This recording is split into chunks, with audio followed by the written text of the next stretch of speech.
Heat haze on the quad. English teacher Detective Simon Sharkisle usually teaches at Seaside Academy, but whenever a mystery surfaces, people ask for his help.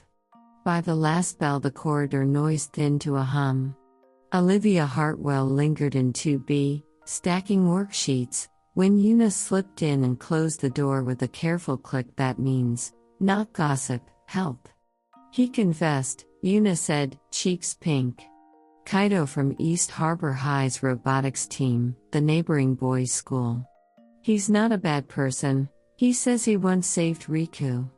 Riku, Yuna's childhood friend, a quiet boy who draws maps in the margins, now at East Harbor High.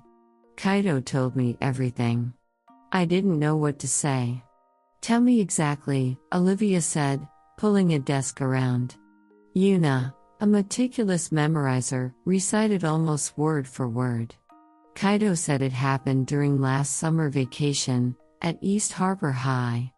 The campus clocks were edging toward noon. He was late returning a drill to our tech room when he saw Riku sway on the quad.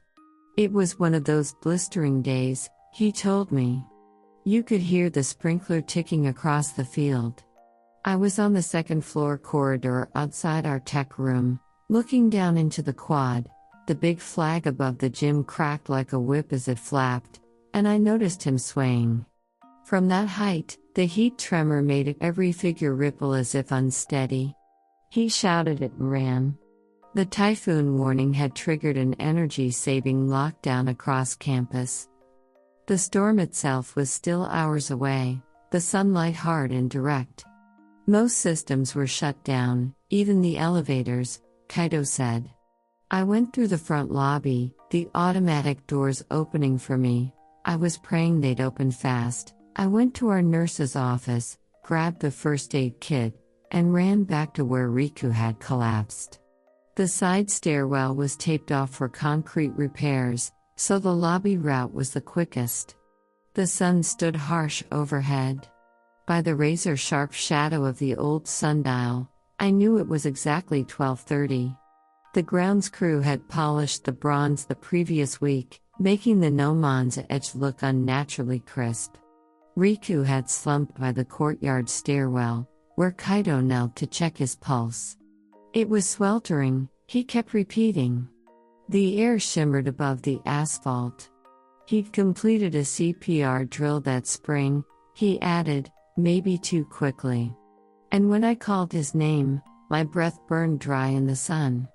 He couldn't lift Riku alone, so he dragged him into the only strip of shade that the quad had to offer beneath the concrete steps. Signal never reaches there, he said. Everyone at East Harbor knows this about that corner of the quad. Campus Wi-Fi was off, the network closets had been powered down.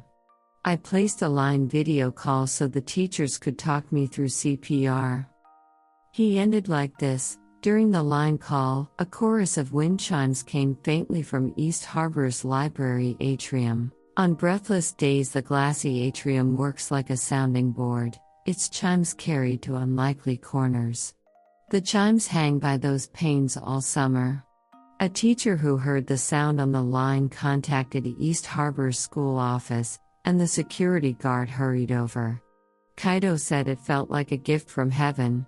With the energy-saving lockdown in effect, the guard had no ambient cues and would otherwise have noticed nothing. The ambulance was called, and that was that. Kaito said he only did what anyone would. Then he looked at me as if I should. You know. Olivia breathed out slowly. And you like Riku? I always have. Kaito might be his savior. I don't want to be unkind. After club time, Olivia repeated the story to Simon Sharkisle. He listened without interrupting, then capped his pen and stood. Please tell your friend, Simon said gently, that kindness never requires her to reward a liar. He offered no wink and no lecture. Olivia, smiling despite herself, reached for her notebook. Some stories undo themselves.